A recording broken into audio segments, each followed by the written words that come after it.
like when we get close to spring training, it would be a crime not to go and provide in-depth knowledge and some Yes, hardcore reporting on the Dodgers non-roster invitees.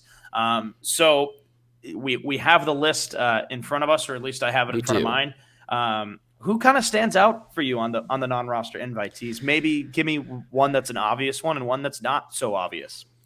Yeah, so I loaded up the page and I kind of want to go down the list, talk about some of these guys. We'll start at the pitchers. Going down, I mean, obviously, a lot of these names, unless you're like a hardcore baseball fan, you're not going to recognize a whole bunch.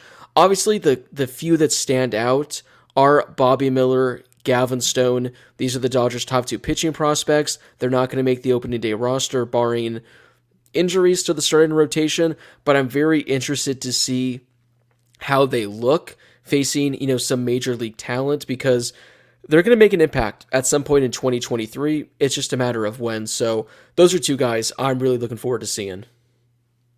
Yeah, obviously, I think those are two that stand out because they are players that I think obviously will at some point not be non-roster invitees, especially somebody like Bobby Miller, who I think we've talked about a lot, and Dodger fans are really excited to see. I'm going to go away from some of the younger guys, actually. Adam Kolarek is on Yes, that list as well, he's and back. obviously we've seen him before. Of course, I would be remiss if we did not bring up Dodgers legend Jake Reed, Yes. who we've talked about him before on the show. He's a fun one. Earlier this year, we did briefly touch on both Jason Hayward and Steven Duggar are with the Dodgers this year too, non-roster invitees. And then, of course, I have to bring up Pat Mazika. So Pat Mazika, he came over with the Mets. I need to. So don't quote me on this. Don't quote me on this. I believe he's like the first player in Major League history to have like multiple RBIs before he records his debut or his first hit or something like that. I can't or no, he's the first player in Major League Baseball to have multiple walk-offs without registering a hit. Like he had Interesting. he had an error, he had a fielder's choice, he had like a sac fly, like 3 games in a row or something like that for the Mets a couple of years ago. And also he's one of the Hatters from Stetson University, and in 2014 he was a Chatham. So There so it Pat is. I was Mazika. waiting for it. I was waiting for it. I was like, okay. Immediately when you said the name, I'm like, he's definitely a Chatham A. But then you go off on this thing about how he set some record. He was like a first. I'm like, all right, maybe Josh just somehow discovered this when looking up stuff on Twitter, and he thought it'd be a cool nugget. And he's listing all this stuff off, and then there it comes at the very end. He was a Chatham. Josh, how do you even know he was a Chatham A? Like, how? Because you What do you said what, mean? 2014? So 2014 Chatham, 2013 he actually played for Kiewit, but that's not important. So look. We would have, I want to say, the fourth inning or the top of the fifth when we were doing the games. Top of the fifth was like our out of town scoreboard when we would hit up like all the different teams in our league and like what was going on. Well, the bottom of the fifth was maybe it was the fourth. Not that it matters, but it was the bottom of the fourth that was our MLB scoreboard. And we wouldn't just do the Dodgers are beating the Giants 3-1 in the fifth. The Red Sox beat the Orioles 7-0. Like we wouldn't do that. We would hit the Red Sox because they were relatively close to Cape Cod. There were a lot of Red Sox fans out there. We would also hit the Yankees. Helped that my broadcast partner was a Yankees fan, so if the Yankees were winning, he'd throw the score out there. But we would also go and look and see where all of the Chatham alumni were and what they did that night. So that year I was there was like Todd Frazier's last like pretty good year in the bigs. So like Todd Frazier was always in there, Chris Bryant, Evan Longoria. Like we would hit all of those guys very early on and be like, oh, Evan Longoria had a home run and 3 Boy. RBIs, something like that. And then and we also had a document that we would update throughout the season of every single player that was in Major League Baseball.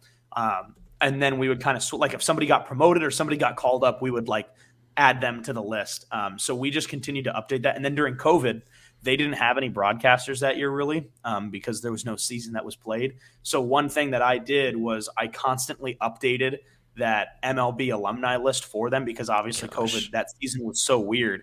I would update that list and I would send it out and share that document with whoever was still with the team, so that they always had it. So that's how I became aware of Pat Mazika. And we would do like little like when I was there, we would do like alumni things where we'd like put out on social media, we do like an alumni hit. And I remember there was a walk off from Pat Mazika that we like edited and made into like something we would use on our broadcast for like that date in team history or something like that. And then he made his debut with a walk off. I believe he had a walk off fielder's choice in his major league debut in like extra innings.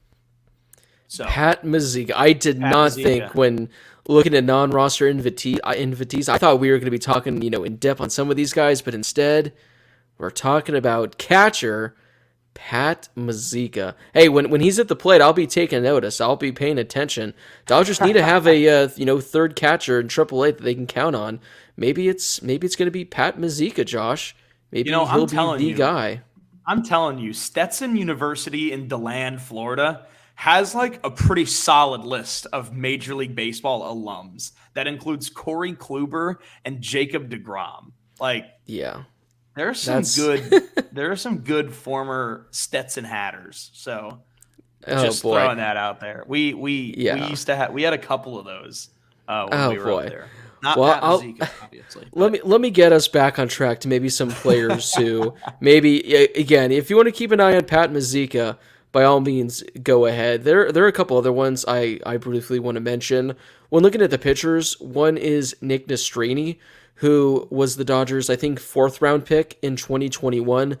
Only 22 years old. He did go to UCLA, Josh, so he already does have that flaw in his game, but he was pretty good last season, in the minor league system. In 116 innings, had 169 strikeouts, and there are a lot of, people out there that like to talk about prospects that think this is a guy that could be a potential top 100 prospect by this time next season. So I'm interested to see how he looks. Another one I'm pretty interested in. He's not a minor leaguer. He's a guy that's actually been in the big leagues for a handful of years, and that's Jordan Yamamoto. Now, he came up with the Marlins in 2019, was pretty solid to begin his career. Then, kind of, his career didn't really go that great. He was with the Mets in 2021, didn't appear in the big leagues at all in 2022. But early on, this was a guy that a lot of people thought would be a nice young pitcher for the Marlins. So maybe the Dodgers are able to tap into something with him. I mean, I think he's only 26 years old. Yeah, he's only 26 years old. So he's a potentially interesting one to keep an eye on. But the one I'm looking forward to the most, Josh, is going to be the outfield battle because the Dodgers still need probably an additional outfielder. And they have a number between Jason Hayward, Bradley Zimmer, Steven Duggar. So I think those are going to be three guys that are going to be fighting for spots because we talked about this earlier in the show. But Alex Reyes is likely going to miss the first half of the season. So when he's eventually placed on the 60-day IL, there's going to be an open spot on the 40-man roster that I'm pretty sure is going to go to one of these guys. So I know it might not be too exciting to the casual fan, but for those that are deeply invested in, all things 40-man and all things guys fighting for roster spots, Bradley Zimmer, Steven Duggar, Jason Hayward, the battle between those three, I think, is actually going to be a lot of fun. yeah, and obviously Stephen Duggar and Jason Hayward are definitely more recognizable names too. And Bradley Zimmer, he's 30 or yeah, he's 30 years old. Hayward is like 32, 33, and Stephen Duggar's like 29 or 30 as well. So three guys that have been around for a while and are all fighting for a roster spot to continue, their careers. So I think that's going to be something that's interesting to watch too. And real quick, you mentioned Nick Nastrini, and you're right. So he's a fourth rounder out of UCLA. Something that I really like about him is in a very short amount of time, he's kind of been everywhere except for OKC in the Dodgers system. So Yeah. he started out in Arizona, really only appeared in one game, and then spent some time with Rancho that season after being drafted. So he was drafted. It would have been right before the summer in 2021. So went out to Arizona for a game and then came over to SoCal and was playing with the Quakes. And then this past year, spent almost the whole year in Great Lakes, but still made his debut for Tulsa in Double A ball. So we've seen him pretty much everywhere in the Dodgers system, in the minor league system, other than Oklahoma City. And Right. he's been pretty damn good everywhere he's been too. And he was really good at UCLA. So interesting to see kind of what happens with Nastrini. He's a guy that, so when he was at UCLA, he wasn't phenomenal. Actually, his first year he was really good, and then his later seasons weren't as good, but he was also really good in summer baseball too. He was another Cape League guy. He also played in the West Coast League, and that's kind of where I think that the Dodgers like to see his tools, showcased a little bit more. So we've seen him kind of everywhere. He's a name that definitely falls behind guys like Gavin Stone and Bobby Miller, and obviously Ryan Pepio, who we've talked to. So I still think that he's somebody that we could see in the future. And I think probably a full season, maybe in either Double A or Triple A, would do wonders for him this year, and kind of see where that leads in the future. Yep. So, I mean, like I said, this is going to be a fun spring training just because, one, there's so many decisions that need to happen. I'm sure we'll have an episode in the coming weeks where we talk about like the biggest things to watch for spring training. But between all the question marks, all the young guys, and all the guys that are going to be playing in the World Baseball Classic that aren't going to be at Camelback, it's going to allow even more playing time for a bunch of these guys. So I know a lot of people, in years past, it's like the first week of spring training games, it's always like, oh yeah, this is kind of fun to watch. It's great seeing Dodger baseball again. Then you kind of get a little bored and you're like, all right, I'll kind of tune out and pay attention again in 3 weeks. But no, it's like this year, you're going to have to watch like every game up until probably the final week of games to kind of see how certain guys are playing, how these veterans are playing, how these rookies are playing, how the pitchers are looking, because there are so many uncertainties with this team as of right now. It's going to be one hell of a spring training that I'm really, really looking forward to this year.